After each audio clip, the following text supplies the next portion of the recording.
Magandang araw mga idol, no? Magre-repair tayo ngayon. Yung shifter natin, papalitan natin kasi hindi na nagana. Pero local lang muna ipapalit natin. Ipapakita natin sa inyo paano palitan. Ito idol yung shifter na papalitan natin. Kung mapapansin nyo, low thread na yung shifting na pang upward. Then pati yung pagbalik, yung reverse niya para bumaba ulit yung gear, low thread na din. Ito guys, yung ipapalit muna nating shifter, yung local na shifter muna since na hindi pa tayo nakakabili o hindi pa dumadating yung parcel natin galing Shopee. Then ito yung cable wire na gagamitin natin pampalit. Then syempre gagamit tayo ng Allen wrench, plies, tsaka screwdriver mga idol. Dahil marami tayong accessories sa manibela, isa-isay natin tanggalin. Unahin natin yung hand grip, brake lever. Dahil may side mirror tayo, sasama na rin natin side mirror para makuha natin yung lumang shifter mga idol. Mga idol, ito yung last nating tatanggalin yung shifter. Ito yung papalitan natin mga idol. Pagkatapos natin tanggalin, syempre papalit natin yung bago munang shifter, yung pansamantalang shifter na gagamitin natin. Then syempre ibalik natin yung mga accessories katulad ng side mirror, then brake lever. Siyempre pati yung hand grip ibalik natin mga idol. Mga idol, pagkatapos natin ilagay lahat na accessories, i-check natin maigi tong shifter natin na temporary.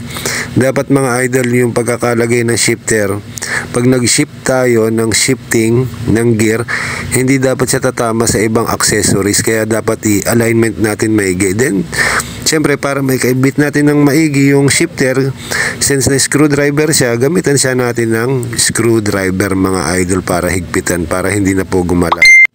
Mga idol, pagkatapos natin ikabit yung shifter, punta naman tayo dito sa rollers. Kung mapapansin nyo, may tornilyo to.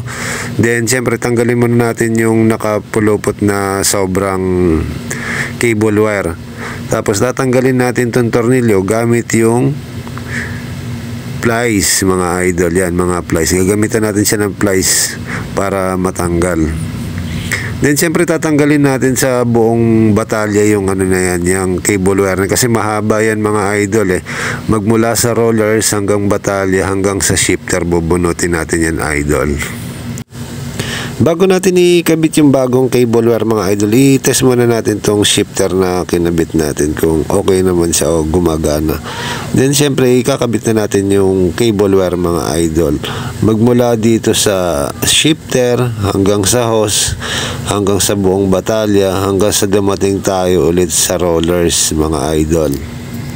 Kailangan mga idol, hatak na hatak tong wire natin magmula dun sa shifter, sa batalya hanggang sa rollers bago natin ilock dito sa nut. Ito yung nut niya mga idol, yan. Di isasabit natin. Then wag muna natin siya ilock mga idol. Make it sure natin yung alignment ng rollers tama.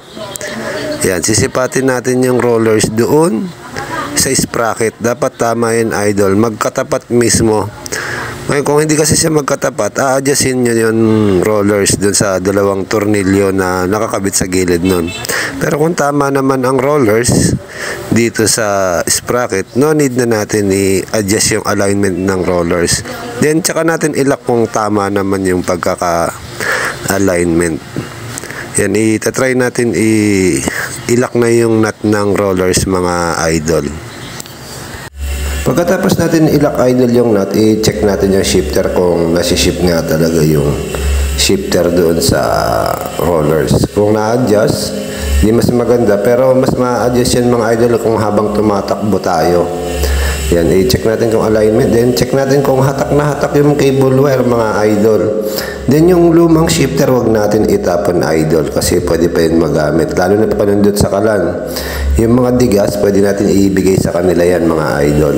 Yan guys, sana nakatulong kami. Maraming salamat at wag natin sayangin yung lumang shifter mga idol.